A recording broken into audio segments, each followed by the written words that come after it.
Assalamualaikum warahmatullahi wabarakatuh.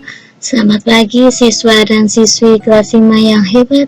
Pada kesempatan pagi hari ini, Bu Anti akan melanjutkan materi yaitu materi IPA kelas 5 tema 2 tentang organ pernapasan hewan.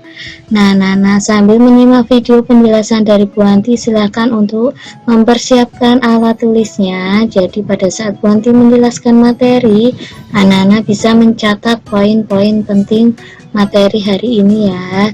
Kemudian silakan untuk berdoa sebelum belajar terlebih dahulu.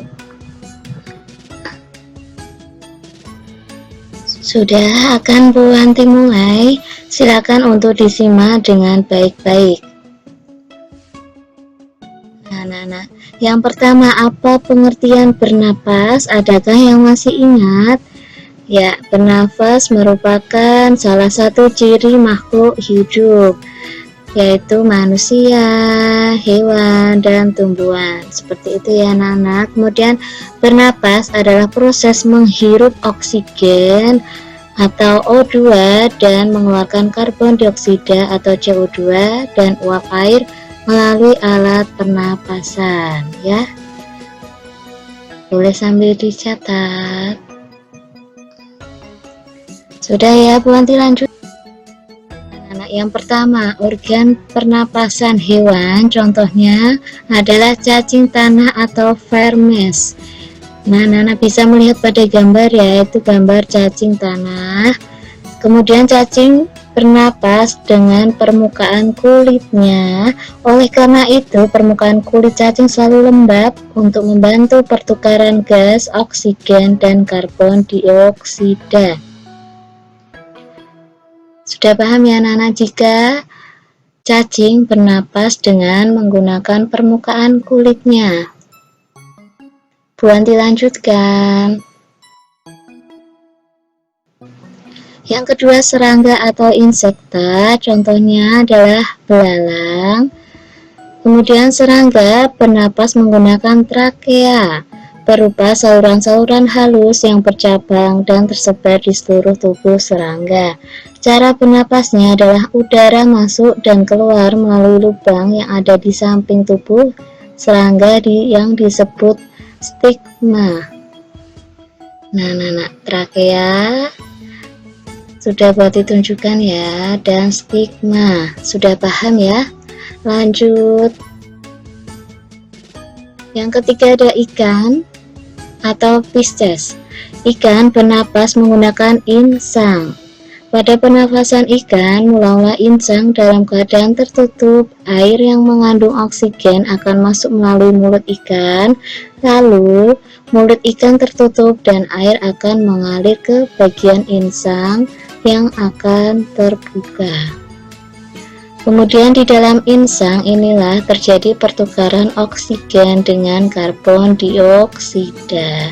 Nah, proses pernafasannya yaitu melalui mulut, kemudian insang ya anak-anak ya. Nah, ini dia anatomi insang. Anak-anak bisa memperhatikan. Sudah jelas ya. Yang keempat ada hewan amfibi. Nah, amfibi bernapas dengan paru-paru dan kulit. Kulit amfibi selalu lembab dan basah untuk membantu pertukaran udara. Ketika masih berudu, amfibi bernapas dengan insang. Nah, salah satu contohnya adalah hewan katak ya anak-anak ya. Nah, itu paru-paru dari katak. Sudah buat ditunjukkan gambarnya. Kemudian lanjut, reptil. Reptil bernafas dengan paru-paru. Reptil yang dapat menyelam seperti buaya dan kura-kura menutup lubang hidungnya ketika menyelam agar air tidak masuk ke paru-paru. Seperti itu anak-anak. Ketika dalam air, hewan dari reptil itu salah satu contohnya misalnya buaya. Nah, itu menutup lubang hidungnya ketika menyelam. Seperti itu. Lanjut ya. Nah, anak-anak, contoh hewan reptil itu ada beberapa ya, yaitu ada ular, komodo, buaya, kura-kura, kadal, dan cicak. Nah, anak-anak, ini Bu Anti sediakan anatomi dari organ pernafasan, sistem pernafasan kadal dan ular. Yaitu ada organ paru-paru ya anak-anak ya, masing-masing ya. Seperti itu. Bu Anti lanjutkan. Burung bernapas menggunakan paru-paru. Saat terbang, pernapasan burung dibantu oleh organ yang disebut, nah dicatat ya anak-anak, pundi-pundi udara. Pundi-pundi udara mampu menyimpan udara, tetapi saat terbang burung tidak melakukan pernapasan dengan cara menghirup udara, melainkan dari udara yang tersimpan di dalam pundi-pundi udara. Kepakan sayap burung membantu udara di dalam pundi-pundi udara mengalir ke paru-paru. Nah, jadi ketika terbang itu burung bernapas dengan menghirup udara yang ada pada pundi-pundi udara. Seperti itu ya anak-anak ya.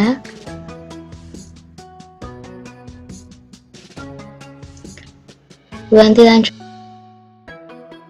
Nah, ini siklus pernapasan pada burung ya. Ada hidung, trakea, kantong atau pundi-pundi udara, dan paru-paru. Seperti itu.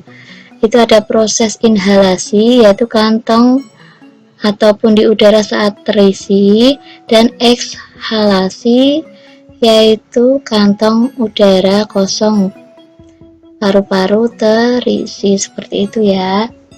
Kemudian fungsi kantong udara atau pundi-pundi udara yaitu menyimpan udara saat terbang. Diingat-ingat ya. Selanjutnya ada mamalia. Mamalia adalah jenis hewan yang menyusui anaknya. Ada dua jenis mamalia berdasarkan tempat hidupnya. Yang pertama yaitu mamalia darat, yang kedua mamalia air. Nah, apa saja anak-anak contoh dari hewan mamalia darat? Ya, ada kambing, sapi, kerbau, kuda. Kemudian mamalia air ada paus, duyung, dan lumba-lumba. Tahu ya perbedaannya, jangan sampai terbalik ya.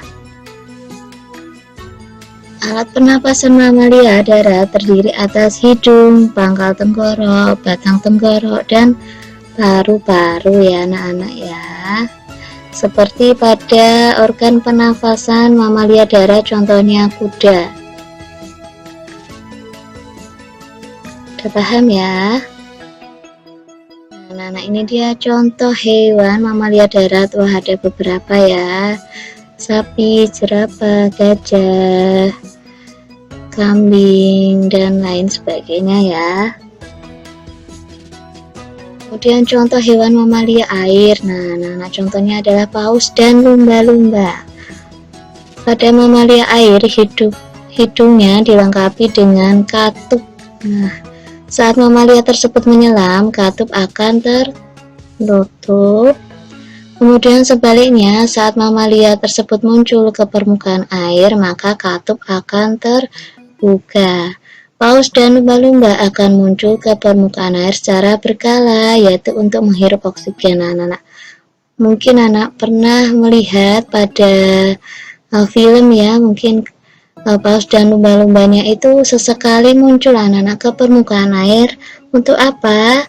Yaitu untuk menghirup oksigen. Seperti itu ya. Diingat-ingat, pada mamalia air hidungnya dilengkapi dengan katup.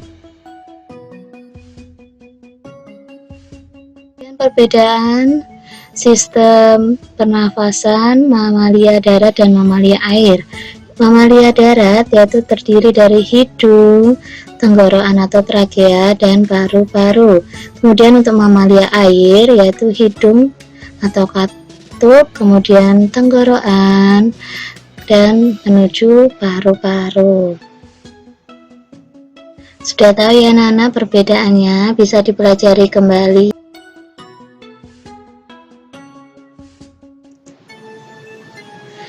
Nah, anak-anak, kita sudah sampai di penghujung materi. Terima kasih sudah belajar bersama dengan Bu Wanti. Semoga apa yang Bu Wanti sampaikan dapat dipahami dengan baik ya. Kemudian jangan lupa untuk like video pembelajaran dari Bu Wanti. Yang belum subscribe silahkan untuk subscribe ya. Dan anak-anak bisa share video pembelajaran ini ke teman-teman kalian, tentunya yang berada di kelas 5 agar bisa belajar bersama. Bu Wanti cukupkan, sampai jumpa lagi di materi selanjutnya. Wassalamualaikum warahmatullahi wabarakatuh.